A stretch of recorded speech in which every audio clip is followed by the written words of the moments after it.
Hola chicos, bienvenidos a un nuevo vídeo de la asignatura de Biología. En este vídeo vamos a dar por finalizado todo el bloque de microbiología, repasando pues los ejercicios más típicos de toda esta parte y bueno, pues todas las cuestiones verdaderamente importantes para afrontar con éxito el examen de selectividad. Así que bueno, pues nos vamos al recopilatorio de ejercicios y vamos a empezar por el número 1. Lo primero que tenemos es que realizar una clasificación de los 5 tipos principales de microorganismos que hemos visto, indicando el criterio utilizado.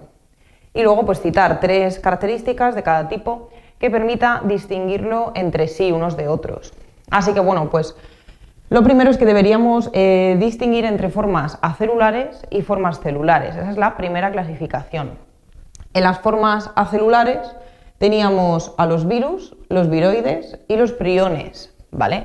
Las diferencias entre ellos o la manera que tenemos dentro de este grupo de clasificarlos, pues era que tanto los virus como los viroides, ¿vale?, estaban formados por un ácido nucleico simplemente. No se consideran células porque solamente tendríamos ese filamento formado por nucleótidos, ¿vale? Y por otro lado teníamos los priones, que los priones también son acelulares y solamente estarían formados por proteínas, ¿vale? Esas proteínas que no tenían la secuencia de aminoácidos real, ¿vale? Y por tanto pues se iban a plegar de manera diferente y a tener características diferentes a la proteína real, a la que de verdad codifica para el carácter señalado, ¿no? Entonces bueno, pues ahí en cuanto a las formas acelulares las tendríamos diferenciadas unas de otras. En las formas celulares, pues aquí tenemos que citar los 4 tipos de microorganismos que hemos visto. Y la primera diferenciación que hemos hecho es entre si son células procariotas, ¿vale?, como en el caso de las bacterias, y luego pues las que son células eucariotas, que serían algas, hongos y protozoos. Para diferenciar entre uno y otro, bueno, pues las bacterias está claro porque la principal diferencia es que son células procariotas. Y luego, pues si queremos citar algunas otras características, pues podríamos decir que son unicelulares y que el tipo de división celular que van a llevar a cabo es mediante bipartición, ¿vale? O sea, una división asexual mucho más simple que el proceso de mitosis. Al no haber un núcleo diferenciado, pues el proceso se facilita muchísimo más. Bueno, luego, si estamos hablando de células eucariotas, pues tenemos que citar por un lado las algas, ¿vale?, que eran o bien unicelulares o bien pluricelulares, dependiendo de la especie de alga a la que nos estemos refiriendo.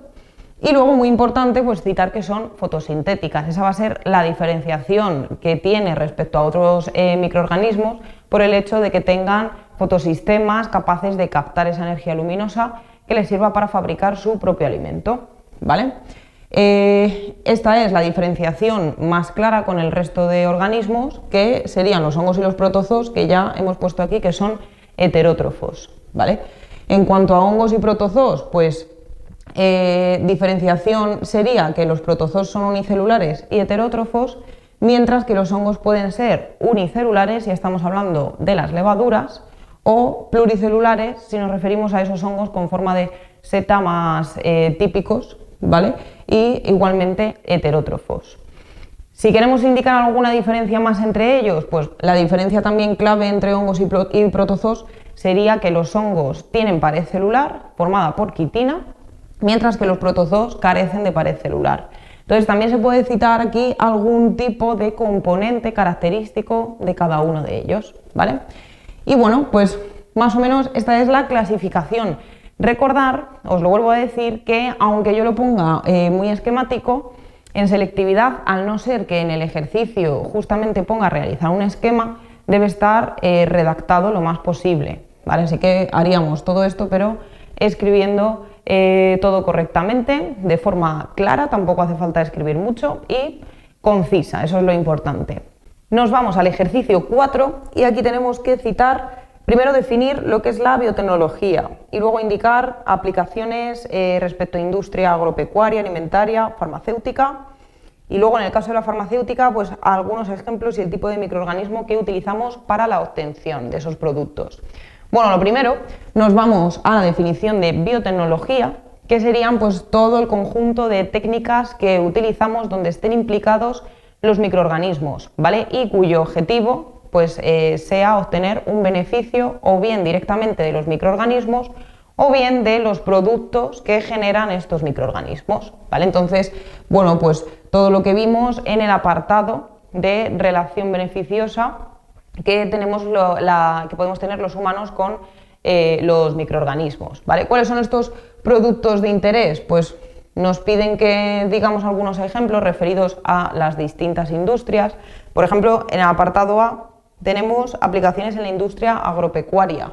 Entonces, bueno, pues podemos citar 3 mejoras que podamos hacerle genéticamente a una especie concreta de plantación, de alimentos, etc. Por ejemplo, pues mejorar la resistencia a las plagas, mejorar el contenido nutricional o las características, ¿vale?, que va a tener un alimento en concreto, una planta, un producto, etc.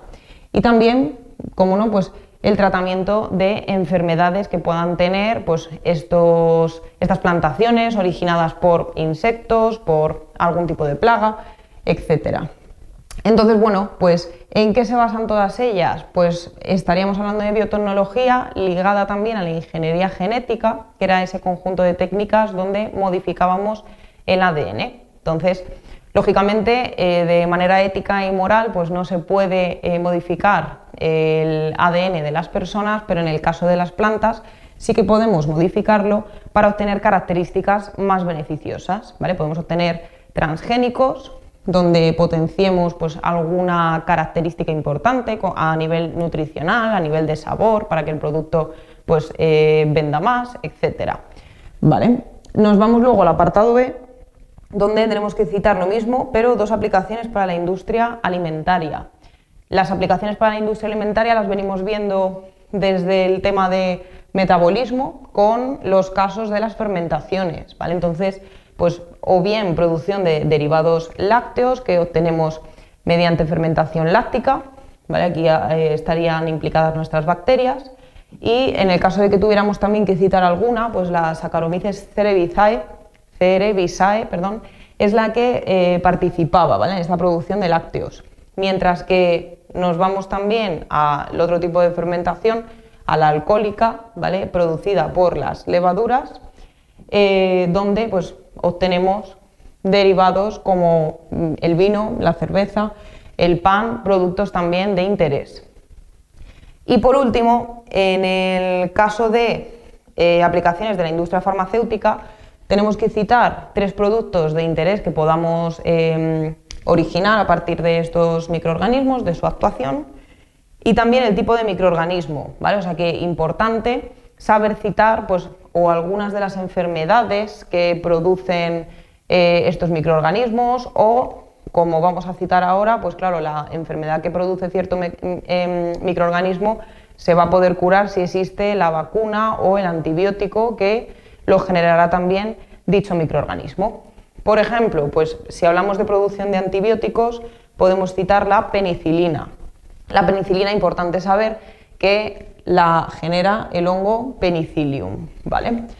Luego, en el caso de las hormonas, pues el caso más conocido sería generar insulina, ¿vale?, que podemos producirla en laboratorios o bien a partir de levaduras o bien a partir de bacterias como la Escherichia coli. Y por último, pues si hablamos de producción de vacunas, pues cualquier vacuna existente contra cualquier virus, cualquier agente infeccioso, como por ejemplo, pues aquí hemos puesto la vacuna contra el tétanos, que era una enfermedad producida por bacterias, ¿vale?, del género Clostridium tetani. Pasamos al ejercicio 6, donde tenemos un caso práctico sobre bacterias y antibióticos, y nos dice que un paciente aquejado de una infección bacteriana acude al médico, quien le suministra un antibiótico en cápsulas. Al cabo de unos días vuelve al médico a causa de una diarrea y el médico suspende el tratamiento oral con antibióticos y aconseja al paciente tomar yogur. ¿Cuál ha sido la posible causa de la diarrea y por qué el médico aconseja tomar este yogur?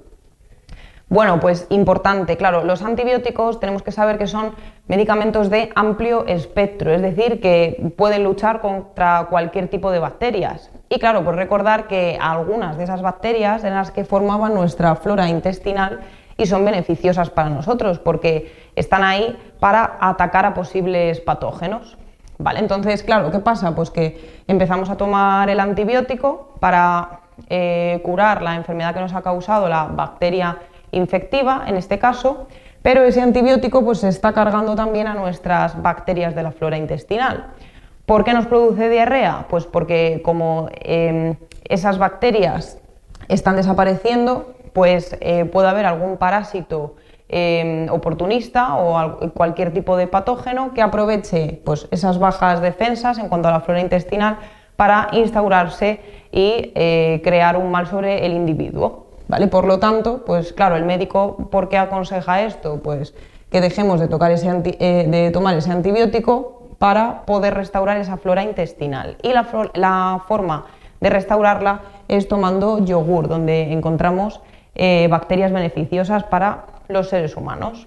¿Vale? En el segundo caso, en el B, nos dice que en relación con los microorganismos señale 4 tipos o especies útiles para el medio ambiente y el beneficio que proporcionan. Este apartado B es bastante concreto porque nos pregunta ejemplos directamente de microorganismos que lleven a cabo estas funciones. Entonces, bueno, pues algunos de los más representativos son los que hemos puesto por aquí. Tenemos una de las opciones, pues por ejemplo, fijación del nitrógeno, que lo vimos en el ciclo de fijación del nitrógeno y son bacterias en la mayoría de los casos que se encargan de coger el nitrógeno atmosférico y pasarlo a formas que sean asimilables por otros seres vivos como iones nitrato, iones nitrito o los iones amonio. Entonces, bueno, pues bacterias que se encargan de realizar esto, pues las nitrobacter. En este caso, fácilmente acordarse, ¿no?, de ellas porque como comienzan por nitro, pues nitro, y como son bacterias, pues bacter. Luego pasamos a descomposición de materia orgánica, que puede ser otra de las formas en las que estos microorganismos contribuyen con el medio ambiente, ¿vale?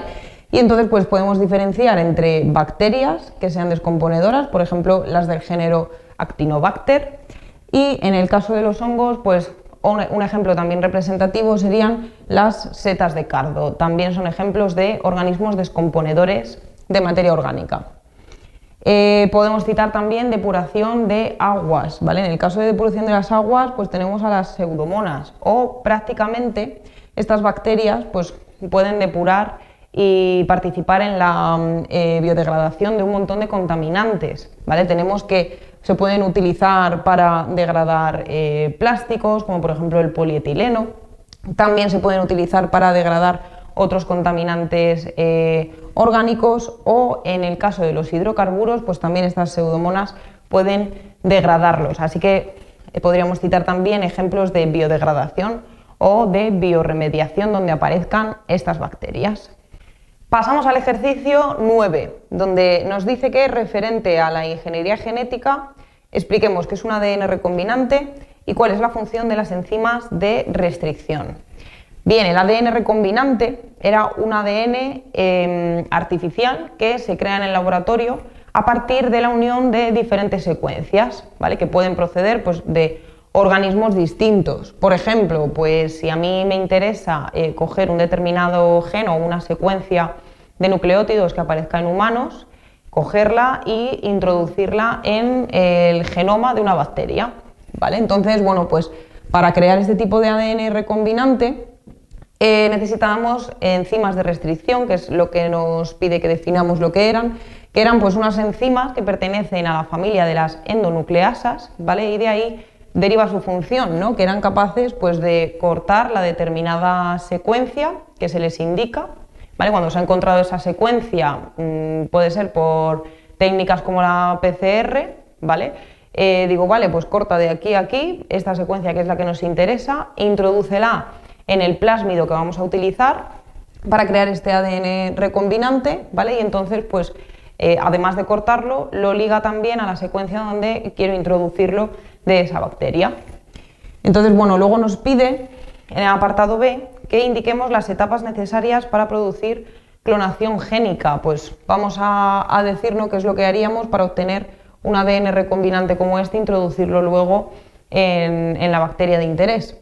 Entonces, lo primero, no le he ido poniendo los numerillos, paso 1, 3 y 4. Paso 1, obtenemos el gen de interés por técnicas como la PCR, ¿vale? Del ADN del donante, en este caso pues sería el gen procedente de humanos, ¿vale? Una vez lo tenemos localizado, pues ahora ya sí que necesitamos estas enzimas de restricción para que vayan de forma específica a esta parte de la secuencia, que es donde se encuentra nuestro gen de interés, ¿vale? Y la corten. Una vez la tenemos cortada, pues vamos a introducirla en un plásmido receptor, que era pues una molécula generalmente circular, donde yo introduzco esa información genética, ¿vale? Y estoy formando una molécula de ADN recombinante porque la estoy ligando a la información genética inicial de la bacteria. Y bueno, pues una vez hemos creado esa molécula de ADN recombinante, la introduzco en la bacteria. Y entonces la bacteria, pues mediante su crecimiento, pues va a tener la expresión del gen que le hemos introducido y que inicialmente pues no estaba en su genoma, ¿vale? Pero ahora sí que lo está. Entonces, pues cuando se reproduzca, pues va a dar lugar también a descendencia de bacterias que van a contener esa determinada información genética. Y bueno, y por último, pues nos pregunta en el apartado C qué es una planta transgénica y que citemos alguna de sus aplicaciones. Bueno, pues con las plantas transgénicas pasa lo mismo, que son plantas modificadas genéticamente. Nosotros hemos cambiado alguna de sus características o hemos introducido alguna característica nueva, ¿vale? En estas plantas. Todo esto se hace mediante las técnicas de ingeniería genética y el objetivo que podemos tener pues es diversos objetivos, como por ejemplo hacer que esas plantas puedan sobrevivir a plagas, a los plaguicidas, etc. O sea, en general sería mejorar sus características para asegurar su supervivencia. Aunque también el objetivo pues, puede ir más orientado a objetivos económicos, objetivos de industria alimentaria, como por ejemplo añadirle nuevas características a esa planta para que el producto pues, sea más vistoso, más apetecible, contenga más nutrientes, ¿vale? De alguna forma pues, mejorar las características que hubiera tenido la planta si se desarrolla de manera normal con su información genética o introducir una nueva característica, ¿vale? Y bueno, pues con esto tendríamos este ejercicio. Vamos al siguiente. Y nos dice que con referencia a los virus y otros agentes infecciosos, en el apartado A indiquemos a qué tipo de ciclo corresponde el siguiente esquema y explique brevemente cada una de las fases representadas por números. Bueno, es muy común que en los ejercicios de selectividad de este bloque de microbiología pues hagan referencia o bien al ciclo lítico o bien al ciclo lisogénico. Aquí, por ejemplo, pues tenemos representado el ciclo lítico y habría que indicar tanto sabernos cómo se llama o qué nombre recibe cada una de las etapas de este ciclo, las diferencias con el ciclo lisogénico que las hemos indicado en el ejercicio anterior, ¿vale? Y luego pues describir brevemente lo que está ocurriendo en cada una de las etapas. Es cierto que dependiendo del tipo de virus que tengamos, si es un bacteriófago, si es un virus de animales o plantas, si tiene espículas, no las tiene, etcétera, pues bueno, va a variar un poquillo, pero realmente las fases que tienen lugar en el ciclo lítico pues son siempre las mismas. También sería importante, ¿vale?, que practiquemos pues al hacer algún ejercicio inverso donde nos pidan a nosotros hacer las etapas, ¿vale?, del ciclo lítico y bueno, pues estas representaciones de manera esquemática. Bueno, vamos a ver entonces qué ocurre en cada una de ellas. Vemos al inicio que tenemos nuestra célula, ¿vale?, la célula huésped que va a ser infectada, y luego pues tenemos un virus. En este caso no es bacteriófago, ¿no?, por la forma en la que lo han representado, pues sería nuestro virus con su material genético y con sus proteínas. La primera etapa, por tanto, pues sería la absorción, ¿vale? Vemos que simplemente pues, el virus se une a la célula a infectar y luego en la segunda fase, pues o bien puede inyectar solamente su material genético, que es lo que estamos viendo aquí que ocurre, ¿vale? O sea que aquí este paso pues, sería la inyección del material genético vírico en la célula. O bien, en otros casos, se puede introducir el virus completo, ¿vale? Bueno, pasamos a la siguiente fase. Una vez tenemos ya el ADN o ARN del virus introducido, pues pasaríamos a la fase de eclipse, que es donde se generan, apropiándose de la maquinaria celular, pues un montón de réplicas, ¿vale? Tanto de los capsómeros del virus como de fragmentos de este ADN o material genético en general que tuviera el virus, ¿vale? Como en el material genético el virus tiene información suficiente tanto para crear otros filamentos de material genético como para sintetizar las proteínas de su capsómero, pues se sintetizan, ¿vale? En esta fase de eclipse. Y en la fase siguiente, que vemos que ya el material genético está englobado por el capsómero, se producía lo que llamábamos ensamblaje de los nuevos viriones, ¿vale? Por último, pues vemos que nos han representado la membrana plasmática con línea discontinua, que significaría que en este caso pues todos estos viriones sintetizados se liberan, ¿vale? Y en este caso ocurriría una lisis celular y ya pues tienen capacidad infectiva para ir a nuevas células huésped. Bueno, hasta aquí tendríamos toda la representación. Pasamos al apartado B, donde nos dice que definamos los términos retrovirus y prión. Los retrovirus son simplemente ARN virus, es decir, virus que inicialmente tienen su filamento o su secuencia de nucleótidos, que es una molécula de ARN, y por tanto pues son virus que tenían estas enzimas retrotranscriptasas o transcriptasa inversa para poder hacer la conversión de esa cadena inicial de ARN a cadena de ADN en el caso de que se tenga que insertar en el genoma de la célula. Bien. Por otro lado, nos pide que definamos lo que son los priones, que eran agentes infecciosos, ¿vale? No considerados seres vivos o agentes infecciosos acelulares, que en este caso estaban formados por aminoácidos exclusivamente, ¿vale? Y por último, en el apartado C, nos pide indicar las diferencias entre el significado de los términos epidemia y pandemia.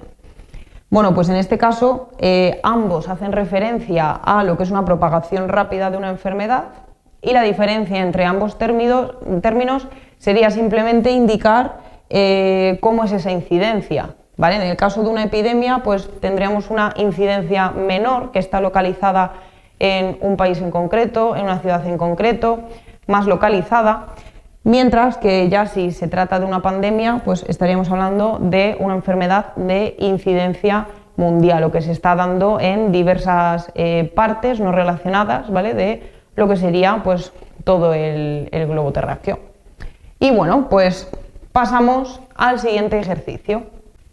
Pasamos al ejercicio 15. En el ejercicio 15 nos pregunta qué es la esterilización y que indiquemos dos métodos para poder esterilizar. Bueno, importante aquí hacer una distinción, ¿vale? Entre esterilización y pasteurización, que nos lo van a preguntar ahora más adelante en el apartado C. En el caso de esterilizar tenemos que indicar que es el proceso mediante el cual queremos deshacernos por completo, ¿vale? Eliminar todos los microorganismos que tengamos en un cultivo, en una muestra, etcétera, ¿vale?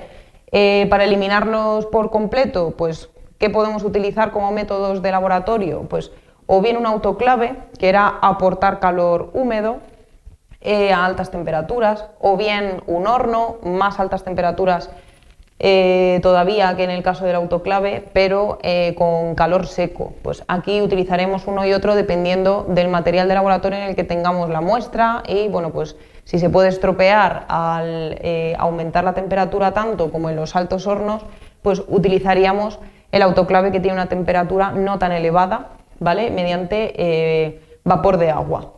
Y también podemos utilizar radiaciones electromagnéticas que nos aseguren que se cargan por completo a estos microorganismos. Bueno, luego tenemos que hacer una distinción con la finalidad de la pasteurización, ¿vale? Que aquí el objetivo cambia. Aquí el objetivo ya no es eliminar toda forma de microorganismos que nos podamos encontrar, sino que aquí lo que buscamos es reducir, ¿vale? Esa población de microorganismos. Lo que se hace en la pasteurización es calentar, normalmente se utiliza en la industria alimentaria, entonces calentamos el alimento a 80 grados.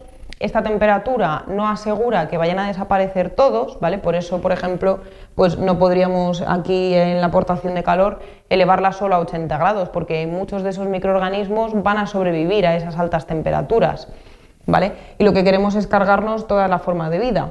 Pero aquí pues aumentaríamos a 80, a esa temperatura nos aseguramos de que gran parte de los microorganismos sí que nos los hemos quitado de encima, han muerto, ¿vale? Pero muchos otros no. Luego se enfría rápidamente el alimento, ¿vale?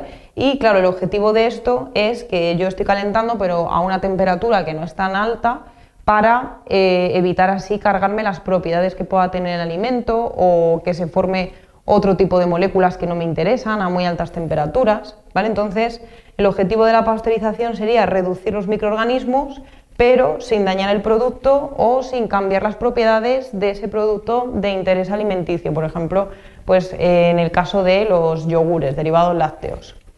Bueno, y por último, nos pregunta que qué es la tinción de Gram, otra cosa totalmente distinta, ¿vale? Que en este caso estaríamos hablando de un método utilizado en los laboratorios para diferenciar bacterias, ver si se trata de bacterias gram positivas, que son las que van a absorber en mayor medida este colorante de la tinción de Gram, ¿vale? Debido a que tienen una capa gruesa de peptidoglicano formando su pared celular, y entonces pues las voy a visualizar al microscopio de un color morado fuerte, ¿vale? Mientras que esto me permite diferenciarlas de las bacterias gram negativas.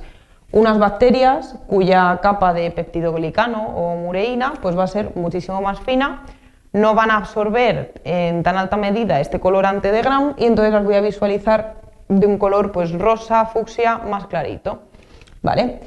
¿Para qué me sirve esto? Pues por ejemplo para en una determinada enfermedad que yo sé que está causada por bacterias, pues localizar el tipo de bacteria que está creando esta enfermedad. Entonces pues ahí ya estoy acotando mis posibilidades, ¿vale? Si yo la tiño a estas bacterias y salen de un color más clarito, pues yo ya sé que son bacterias gram negativas, ¿vale? Y entonces pues ya pues nos hemos quitado bastantes opciones de bacterias que pudieran estar causando la enfermedad con todas las clases de bacterias positivas, ¿vale? Y ya nos centramos en negativas, como por ejemplo pues la Escherichia coli, ¿vale?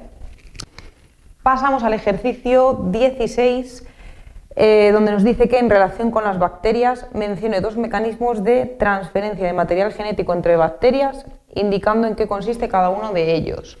Bueno, solo nos pide que citemos dos, pero aquí hemos puesto los tres mecanismos posibles, ¿vale? Parasexuales para intercambio de material genético entre las bacterias, que es recordar que como son seres que solo pueden tener división asexual, pues bueno, luego la única diferencia de obtener bacterias con alguna variabilidad genética pues es que se dé alguna transferencia de su ADN por uno de estos tres procesos, ¿vale? Entonces se pueden dar en el caso del primero que tenemos aquí, que es la conjugación, ¿vale? Aquí se da transferencia de ADN a través de los pilisexuales de dos bacterias, ¿vale? Que se intercambian. Tenemos una bacteria donadora que tiene que tener un factor de fertilidad positivo para poder donar este material genético a la otra, y luego la bacteria que lo recibe.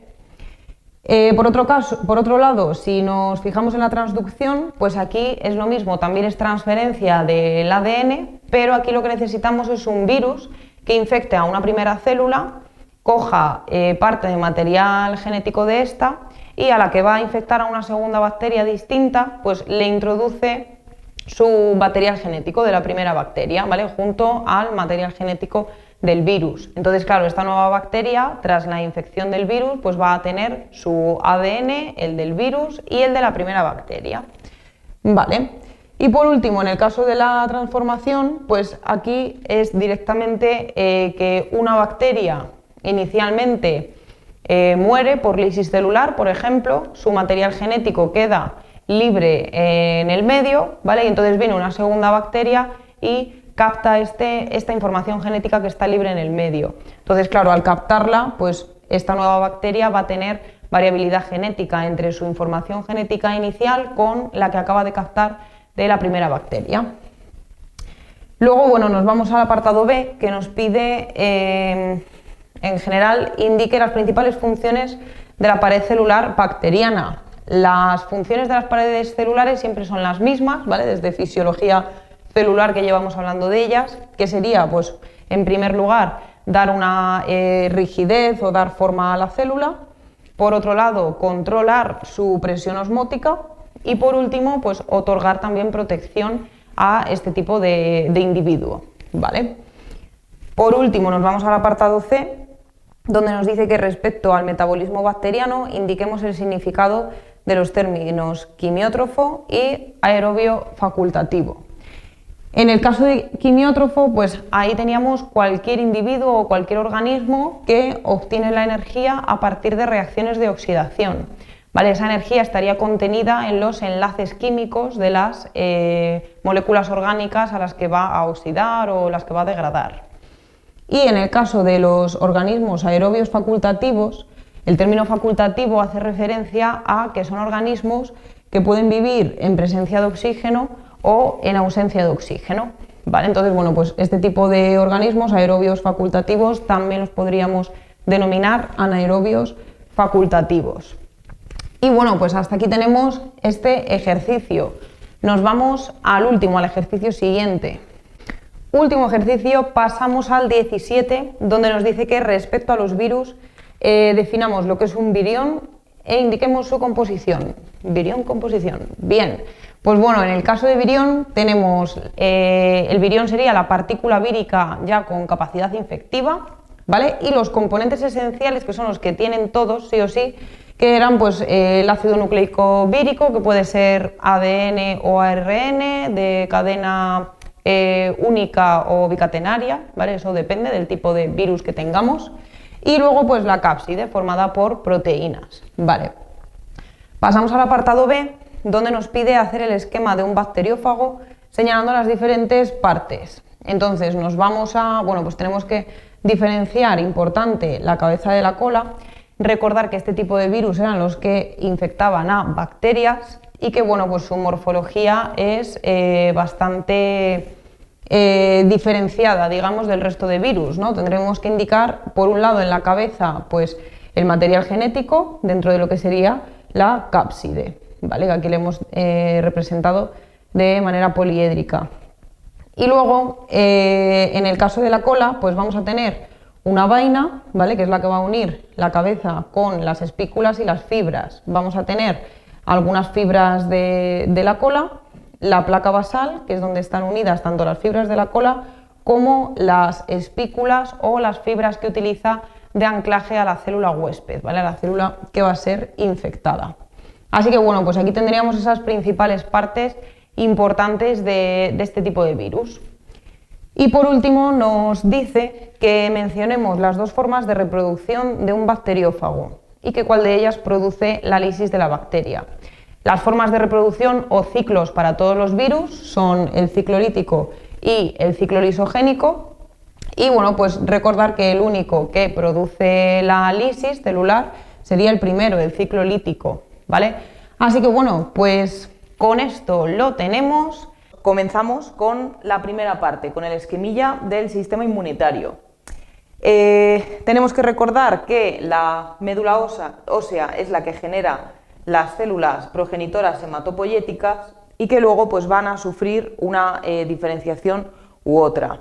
Teníamos dos posibles linajes, ¿vale? En el caso de que esta célula progenitora se diferencie por la vía linfoide o por la línea linfoide de las células, pues pasaría a ser una célula progenitora linfoide que va a diferenciarse o bien en linfocitos T o bien en linfocitos B. En el caso de los linfocitos T, pues luego se puede especializar en alguna de las funciones que llevan a cabo. Por ejemplo, pues se puede formar un linfocito T colaborador, que hemos puesto en negro las funciones que realiza cada uno, ¿vale? Importante saber dónde aparece, en qué tipo de respuesta, qué es lo que lleva a cabo. etc.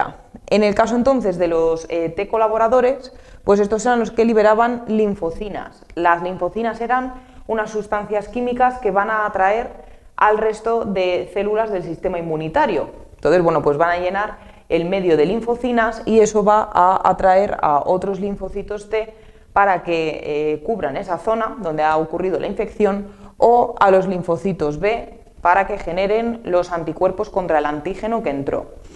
Por otro lado, si se diferencian en linfocitos T citotóxicos, pues estos son los que liberan citotoxinas, sustancias que van a crear pues, un mal en la sustancia que ha entrado, en la célula que entró. Por ejemplo, si entra una bacteria y es la que produce la infección, pues a lo mejor pueden producir con las citotoxinas la lisis de su membrana y así acabar con la bacteria, ¿vale?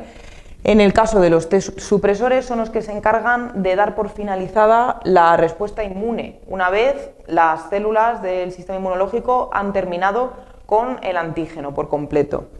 Y por último, se generan linfocitos T de memoria que son almacenados para otra posible infección, pues en ese caso de que haya una posible segunda infección, actuar de manera mucho más rápido y mucho más eficaz.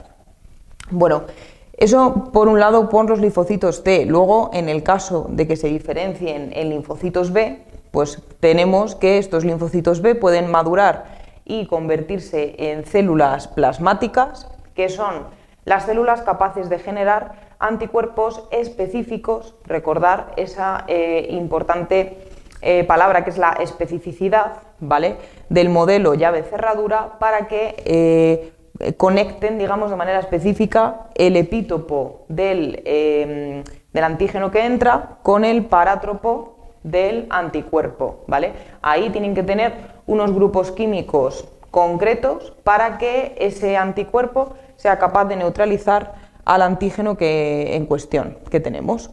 Y por otro lado, pues también pueden diferenciarse en células de memoria, que también van a ser almacenadas para actuar rápidamente en una segunda infección por el mismo patógeno y saber directamente cuáles son los anticuerpos que tienen que generar para neutralizar al antígeno. Bueno, esto por un lado, que tendríamos pues toda nuestra vía del linaje linfoide. Si nos vamos a la vía mieloide, pues aquí vamos a tener que nuestra célula progenitora hematopoyética de la médula ósea se va a diferenciar en una célula progenitora mieloide que puede dar lugar pues, a todas las que tenemos representadas en rojo. En un primer ejemplo, pues se podía formar un monocito, ¿vale? Los monocitos los hay de distintas clases, pero los más importantes o de los que más hemos hablado son los macrófagos, que los he pintado así porque en todos los dibujos los hemos representado así como una mancha, ¿vale? Y en los exámenes también aparecen así, entonces para que sea un poco visual. Estos eran nuestros macrófagos, ¿vale? Que, muy importante, la función que llevaban a cabo era fagocitar a los antígenos de manera inespecífica, ¿vale? Cualquier antígeno actúan igual contra él. Y además, muy importante, son células presentadoras del antígeno, APCs, ¿vale?, que van a colocar los epítopos en su MHC para enseñárselo a otras células del sistema inmunitario. Por otro lado, pues tanto si se forma un mastocito como un basófilo, estos la función que tienen es liberar histamina, ¿vale?, para mediar los procesos de inflamación, o también pueden liberar heparina en el caso de los basófilos. Si se genera un neutrófilo, pues también eran células con capacidad de fagocitar a los antígenos. En el caso de los eosinófilos, pues fagocitan antígenos, pero en este caso estos fagocitaban a los antígenos que estuvieran opsonizados, ¿vale?, antígenos marcados previamente por otras células del sistema inmune que son fácilmente reconocibles por estos eosinófilos y entonces pues pueden ir a fagocitarlos, ¿vale? Y además pues también pueden segregar sustancias químicas que ayuden a esta lucha del sistema inmune contra los antígenos. Por último, pues tenemos los eritrocitos, que son los glóbulos rojos y que habíamos hablado de ellos un poquillo en el apartado de proteínas, porque su función principal pues va a ser transportar el oxígeno en sangre. Y por último, pues nos vamos con las plaquetas, que van a tener funciones relacionadas con la coagulación de la sangre y bueno, pues mediados también en los procesos de coagulación. Y bueno, pues hasta aquí lo tenemos. Con todo esto vamos al PDF de recopilatorio de ejercicios de selectividad y bueno, pues vamos a practicar con algunos de los que vienen. En el primero de ellos nos encontramos un esquema que es bastante frecuente que aparezca en estos exámenes, donde vemos pues diferentes tipos de respuestas del sistema inmune, ¿vale? Vamos a ver qué es lo que nos pregunta. Nos dice que el siguiente esquema representa el mecanismo de defensa del sistema inmunitario. Vale, tenemos un esquema parecido a este, que este puede ser también el esquema que podemos nosotros dibujar, ¿vale?, de forma esquemática cuando nos pregunten por los dos tipos de respuestas o tipos de respuestas del sistema inmune. Entonces, bueno, pues en el apartado A nos dice que indiquemos los tipos de células y las estructuras que aparecen señaladas con los números del 1 al 5. Vale, vemos que al principio tenemos aquí localizado el antígeno, que está representado como un cuadradito, y luego pues tenemos esta especie de, bueno, de mancha que estaría haciendo referencia a una de las células del sistema inmunitario que acaba de fagocitarlo, porque vemos que en su interior pues tiene otros antígenos, ¿vale? Entonces, claro, efectivamente, el tipo de células que fagocita este antígeno para luego mostrarlo al resto de células del sistema inmunológico eran los macrófagos, ¿vale? O sea que esa sería la correspondencia con el número 1. Luego vemos que ocurre un proceso de activación donde este macrófago colocará en su MHC los epítopos del antígeno y se lo irá a mostrar al resto de células del sistema inmunitario. Claro, aquí vemos que hay una bifurcación o que pueden ocurrir dos cosas distintas. Por un lado, pues que se forme este tipo de célula, que es la que tenemos representada con el 5, o bien que vaya por este camino y tenemos aquí muy característica la formación de los anticuerpos. Entonces, bueno, pues esta bifurcación lo que está haciendo referencia es a la respuesta celular y por este lado a la respuesta humoral, donde participan los linfocitos B y los anticuerpos. Así que esa es la diferenciación entre el 2 y el 5, que mientras esta célula vemos que producirá anticuerpos más adelante, pues ya sabemos que va a ser un linfocito B que después va a ser diferenciado en células plasmáticas, que son las que pueden producir los anticuerpos, y por último, pues la producción de los anticuerpos son las inmunoglobulinas. Mientras que por la vía de arriba, el 5 sería nuestro linfocito T. Vale, bueno, pues ya tenemos ahí puesto lo que significaría cada una de las estructuras. Luego nos pide que citemos en qué órgano maduran las estructuras señaladas con los números 2 y 5. Claro, en el caso del 2 era un linfocito B, o sea que la maduración de estas células del sistema inmune era en la médula ósea, mientras que en los linfocitos T, que os dije que os acordaréis de que empezaran por T, y eso significa que maduran en el timo, ¿vale? Bueno, y por último, indique dos diferencias entre las estructuras señaladas con los números 2 y 3. Vale, ¿qué diferencias observamos aquí? El linfocito B, aquí directamente todavía no se ha activado o no ha madurado, y luego teníamos la opción de que madurase y se convirtiera o bien en una célula plasmática, como ocurre aquí, o bien que madurase y formara células memoria, ¿vale? Entonces, claro, pues la diferencia es que esta célula es una célula más madura, activa, ¿vale?, a diferencia de esta, y en la representación gráfica que nos hacen en el dibujillo, pues vemos que aparece aquí este orgánulo, que está haciendo referencia, bueno, pues si esto es el núcleo de la célula, lo que está pintado en oscuro, pues vemos que lo que aparece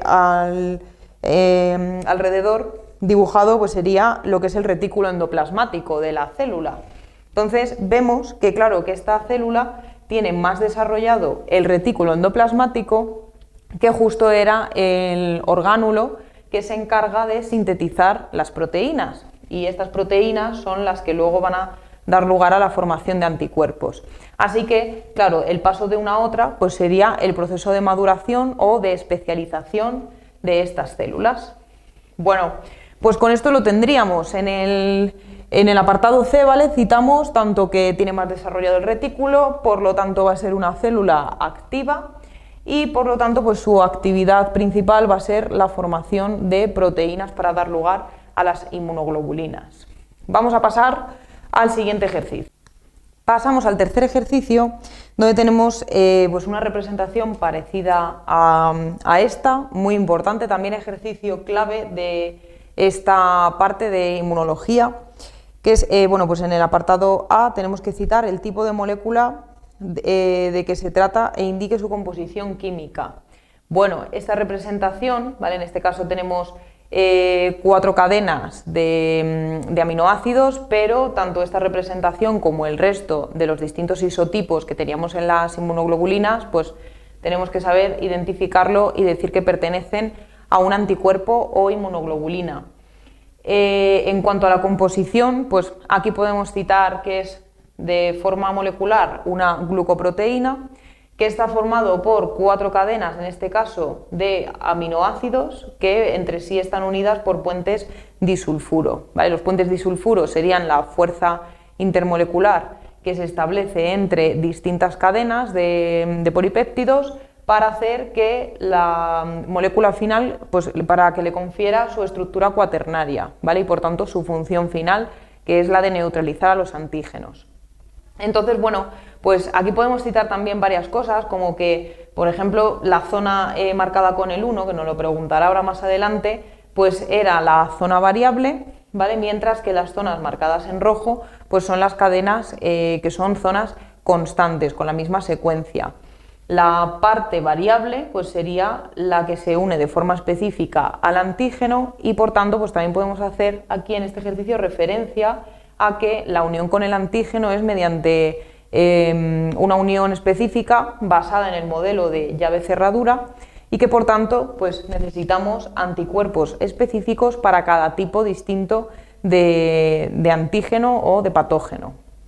Bueno, nos pregunta también en el B que citemos las distintas clases de este tipo de moléculas e indique el tipo de células que la produce. Son producidos por los linfocitos B una vez han madurado y se han diferenciado en células plasmáticas, ¿vale?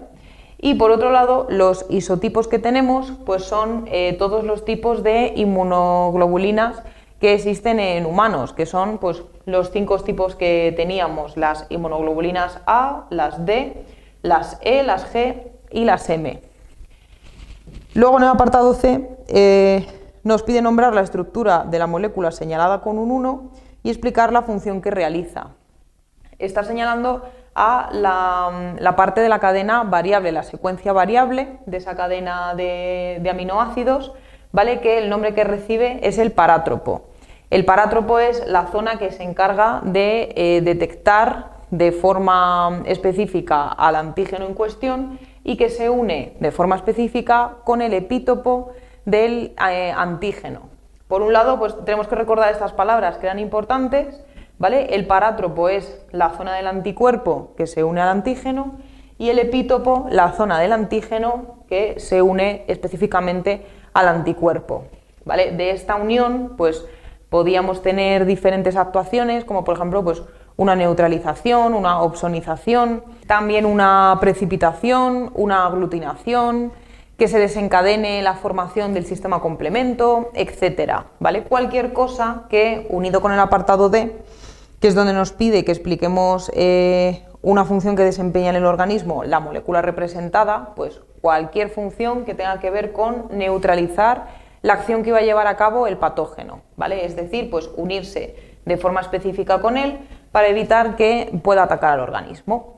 Y bueno, pues con esto lo tendríamos. Importante esta representación y saber reconocer tanto este dibujo con las características y la composición de las cadenas de aminoácidos que lo conforman, las fuerzas intermoleculares que lo mantienen unido y luego pues reconocer los distintos isotipos, ¿vale? Porque aquí, por ejemplo, pues tenemos un anticuerpo con 2 uniones al antígeno, pero también teníamos las inmunoglobulinas A, por ejemplo, que tenían 4 sitios de unión, ¿vale? 4 parátropos, y también teníamos pues otro tipo de inmunoglobulinas que tenían 10 sitios de unión al antígeno.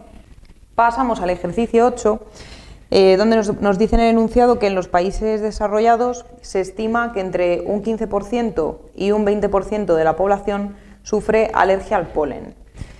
En el apartado A nos pide definir el término alérgeno. Bueno, pues un alérgeno, recordamos que era una sustancia exógena, ¿vale?, exterior al organismo, no patológica, nunca es un agente vírico, una bacteria, etcétera, que causen enfermedades por sí mismos, sino que son pues sustancias como puede ser el polen o el pelo de gato, algún alimento en concreto, algún medicamento, etcétera. Y bueno, pues estos alérgenos son capaces de generar una reacción de hipersensibilidad, que era una respuesta desmesurada del sistema inmune del individuo, ¿vale?, a un individuo, ocasionando una reacción alérgica. Bueno, pues si tenemos que citar algún tipo de alérgeno, bueno, los que hemos dicho nos servirían, siempre son agentes externos no patógenos. Y luego, pues en el apartado B nos dice que expliquemos qué tipo de reacción del sistema inmunitario se produce en una alergia e indique 3 procesos básicos que puedan desencadenarse. Bueno, lo que ocurría pues era que en primer lugar nuestro alérgeno pues es fagocitado por el macrófago, ¿vale? Aquí tendríamos la representación del primer paso, primer tipo de célula del sistema inmune que actúa. Luego este macrófago pues le va a mostrar el alérgeno a los linfocitos T, y estos linfocitos T, pues la respuesta que van a inducir va a ser la formación de linfocinas. Las linfocinas eran las sustancias químicas que van a atraer a los linfocitos B, o sea que estas linfocinas van a hacer que prolifere la formación de células plasmáticas, de linfocitos B diferenciados, que van a dar lugar a la formación de inmunoglobulina C. Entonces, bueno, pues se va a llenar el medio de una gran concentración de estas inmunoglobulinas, y estas inmunoglobulinas liberan histamina. La histamina es la sustancia química que hacía que se diera el proceso de inflamación, ¿vale? Así que aquí tendríamos resumido todo el proceso que tiene lugar en la alergia de tipo 1. Por otro lado, nos pide que indiquemos una célula y una molécula implicadas en los procesos alérgicos. Bueno, pues podemos citar cualquier célula, como por ejemplo pues el macrófago o el linfocito B, ¿vale? Y en el caso de las moléculas pues se estaría refiriendo a las inmunoglobulinas C, que son las que actúan. Y bueno, chicos, pues hasta aquí el vídeo de hoy. Tenemos con esto terminado también todo el bloque de inmunología y toda la teoría al completo. Así que nada, nos vemos en el siguiente vídeo, seguir repasando toda la teoría de nuevo, volver a releeros o haceros todos los ejercicios para que tengamos todas las herramientas posibles para responder a cualquier pregunta del examen, y nos vemos en el siguiente vídeo.